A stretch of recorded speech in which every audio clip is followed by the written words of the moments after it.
पहला क्वेश्चन था the child environmental activist Greta Thunberg belongs to,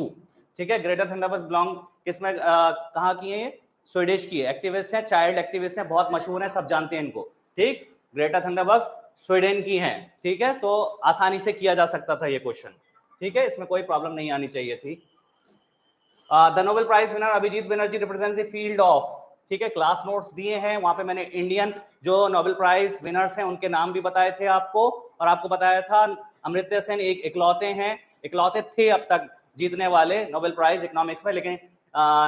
2019 में अभिजीत बनर्जी को भी इकोनॉमिक्स में मिला है, तो वो अब दूसरे बन जाते हैं, तो economics will be the right answer for this question. Next question, who is the author of the book Indian unrest, ये थोड़ा सा कह सकते हो कि टफ क्वेश्चन है, इंडियन अनरेस्ट जो बुक है वो लिखी है वैलेंटाइन कैरोल ने।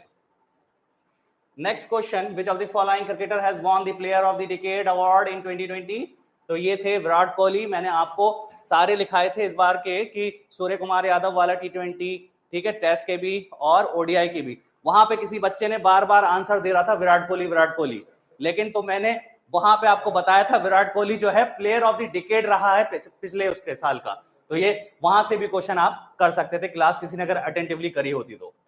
ठीक है, विराट कोहली आंसर हो जाएगा। Next question, the name of Carolina Marin is associated with, मैंने आपसे बार बार कहा कि प्लेयर्स की कंट्री या खेल जरूर ध्यान रखना, जैसे नोवाक जोकोविक का कहा था मैंने, टेनिस प्लेयर है, ठीक है, रोनाल्डो आप जानते ही हो, तो कैरोलिना मारिन जो है वो बैडमिंटन प्लेयर है, ठीक है।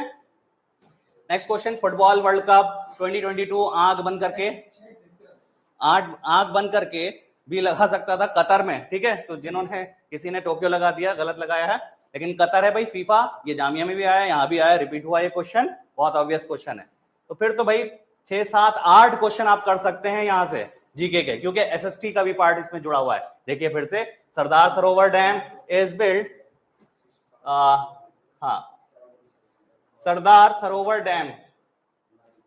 इज बिल्ट ओवर रिवर, ये भी एसएसटी का क्वेश्चन है, अगर आप एसएसटी पढ़ के गए हैं तो ये पता होगा आपको, सरदार सरोवर डैम कहां पर है, नर्मदा रिवर पे बना हुआ है। नेक्स्ट क्वेश्चन, हाँ ये क्वेश्चन मैं आपको समझा देता हूं, first general election of Lok Sabha was held, तो लोकसभा के इलेक्शन जो हुए थे वो 25 अक्टूबर 1951 से शुरू हुए थे और 21 फरवरी 1952 तक चले हुए थे, ठीक है, तो मेजॉरिटी हिस्सा 1951 में कवर हो गया था जनरल इलेक्शंस का और कंप्लीट हुआ था 1952, लेकिन ऑप्शन में यहाँ पे घबराने वाली बात ही नहीं है, 1951 दिया ही नहीं है, अगर 1951 और 52 दोनों दिए होते तो 1951 आंसर होता, लेकिन यहाँ पे करेक्ट आंसर आपका क्या होगा, 1952, ठीक है, तो ये भी गेस किया जा सकता था, आंसर मुश्किल नहीं है। नेक्स्ट क्वेश्चन,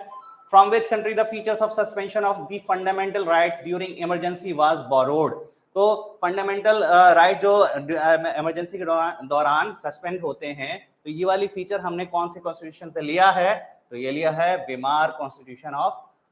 जर्मनी से, तो ठीक है, तो कुल मिला के 7 से 8 क्वेश्चन भी आप यहां से, कुछ नहीं तो 6 क्वेश्चन आप आराम से कर सकते थे एसएसटी का पोर्शन मिला के भी, ठीक है, और एक मैं आपको डिस्कस कर रहा था, आवाज नहीं थी, तो टीपू सुल्तान वाला क्वेश्चन भी ऑब्वियस था, उनका पूरा नाम था बादशाह नसीबुद्दौला सुल्तान फतेह अली बहादुर साहब टीपू, कभी ना कभी मैंने इसी क्लास में जिक्र भी किया है, तो वो पूरा नाम फतेह अली, नाम बताते बताते गोवा आ जाएगा, एक मजाक चल रहा था ना बॉम्बे टू गोवा वाला, है ना, कृष्णा स्वामी अय्यर, मुत्तुस्वामी कृष्णा स्वामी अय्यर, याद होगा, बड़ा सा नाम, तो वहां से वो क्वेश्चन पूछ लिया गया है, ठीक है।